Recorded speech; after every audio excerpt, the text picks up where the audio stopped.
शेर और मधुमक्खी की कहानी। एक समय की बात है, एक जंगल में शक्तिशाली शेर रहता था। शेर की गुफा के पास ही मधुमक्खी का छत्ता था।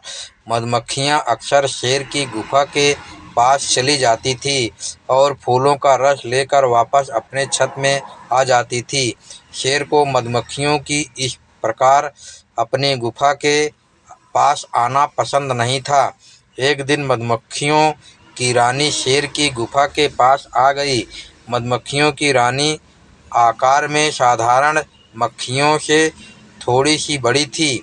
मधुमक्खियों की रानी को देखकर शेर बहुत नाराज हुआ और उसने शेर से जोर से आवाज़ देकर मधुमक्खियों की रानी को बुलाया और चिल्लाते हुए बोला, तुम लोग दिन भर मेरी गुफा के सामने मंडराते रहते हो और अब अगर तुम या कोई भी मधुमक्खी मुझे दोबारा दिखे तो मैं तुम्हें मार डालूंगा।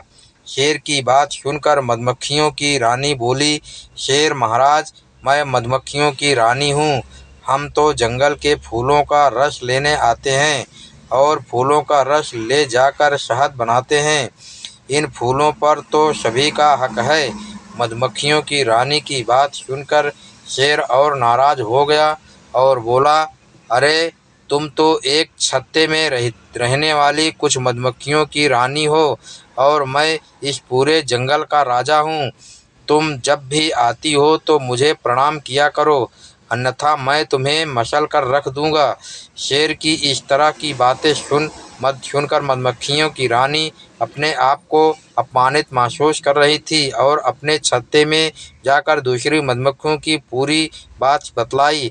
अपनी रानी की इस बेइज्जती से सभी मधुमक्खियां बहुत नाराज क्रोधित हुई और अब सभी मधुमक्खियां शेर से बदला लेना चाहती थी। एक दिन जब शेर घूमते हुए मधुमक्खियों के छत के पास से गुजर रहा था, तभी सभी मधुमक्खियां शेर को काटने लगी। मधुमक्खियों के इस हमले से शेर दर्द से बुरी तरह चिल्लाने लगा और मधुमक्खियों ने उसे नहीं छोड़ा। शेर समझ गया था कि मधुमक्खियां अपना बदला ले रही हैं।